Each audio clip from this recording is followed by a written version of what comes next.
Assalamualaikum warahmatullahi wabarakatuh. Berjumpa kembali di channel Ardiko Ramos. Informasi penting untuk sahabat-sahabat P3K Parwaktu angkatan pertama.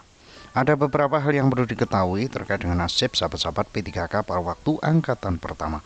Berikut saja untuk ulasan lengkapnya. P3K Parwaktu angkatan pertama mulai deg-degan. Apa sih yang membuat deg-degan untuk sahabat-sahabat ini? Masa kontrak P3K Parwaktu selama 1 tahun dan bagaimana nasib mereka di ke depan tergantung hasil evaluasi kinerja atau di kinerja.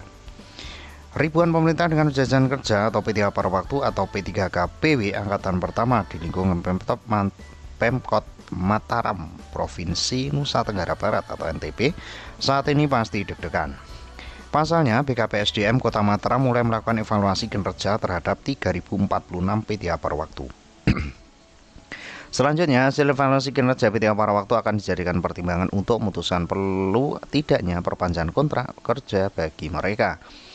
Kepala BKPSDM Kota Mataram Taufik Briono mengatakan evaluasi tersebut juga sebagai bagian untuk mengukur kompetensi pegawai yang disesuaikan dengan jam kerja mereka. P3K Parwaktu yang kinerjanya dan disiplinnya kurang terancam kontraknya tidak diperpanjang, katanya di Mataram Selasa 23 Juni. Sebetulnya ini bukan hanya untuk Kota Mataram ya sahabat-sahabat, tapi seluruh daerah ataupun pusat untuk P3K PW di seluruh Indonesia. Dia mengatakan bentuk evaluasi yang dilakukan BKPSDM salah satunya dengan meminta rekap absensi P3K Parwaktu pada masing-masing OPD.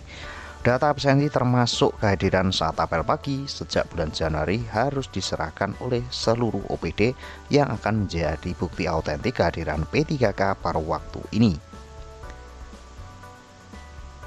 Seandainya untuk kehadirannya tidak sesuai bagaimana ya sahabat-sahabat? Diterangkan juga hal ini itu bisa menjadi dasar pertimbangan untuk memperpanjang atau menghentikan kontrak P3K Parwaktu tersebut. Jika di absensi mereka terbukti tidak masuk kerja tanpa keterangan, berarti berapa hari nanti diakumulasi termasuk kehadiran apelnya, kami minta kepada OPD jujur menyampaikan laporan, katanya. Skema P3K Parwaktu sudah dimulai terapkan pada tahun kemarin untuk mengakomodasi seluruh tenaga honorer di daerah. Pemerintah daerah memberikan kontrak 1 tahun dan bisa diperpanjang di tahun berikutnya dengan catatan memenuhi kriteria disiplin serta kinerja yang baik. Selanjutnya di sisi lain, tambah Taufik, BKPSDM saat ini tengah memproses pemberhentian 2 orang P3K Parwaktu. Ini menjadi kabar yang kurang sedap ya sahabat-sahabat. Status pemberhentian keduanya sudah diusulkan oleh masing-masing OPD. Kedua P3K Parwaktu yang kami proses pemberhentiannya karena mundurkan diri bulan lalu, katanya. Jadi bukan dari kaitannya dengan kedisiplinan maupun kinerja ya sahabat-sahabat. Berdasarkan informasi, 2 orang P3K Parwaktu mundurkan diri karena diterima bekerja di tempat lain. Jadi tidak nganggur ya sahabat-sahabat. Ini adalah pengecualian atau kasus pengecualian untuk P3K yang diberhentikan karena mundurkan diri. Untuk itu, usulan pemberhentiannya langsung diproses oleh BKPSDM melalui sistem.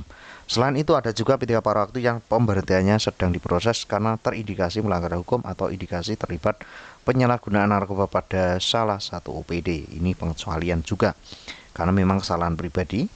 Untuk P3K yang terindikasi terlibat penyalahgunaan narkoba itu sudah kami usulkan dipecat, katanya. Mudah-mudahan terkait informasi kali ini bisa bermanfaat ya sahabat-sahabat. Sekali lagi pengaruh perpanjangan kontrak P3K Parwaktu tetap pada kinerja. Mudah-mudahan sahabat-sahabat bisa lebih safety terkait dengan pekerjaannya, khususnya untuk sahabat-sahabat P3K Parwaktu di berbagai daerah. Mudah-mudahan informasi ini bisa bermanfaat ya sahabat-sahabat. Terus pantau informasi terbaru hanya di kanal YouTube ini. See you next time.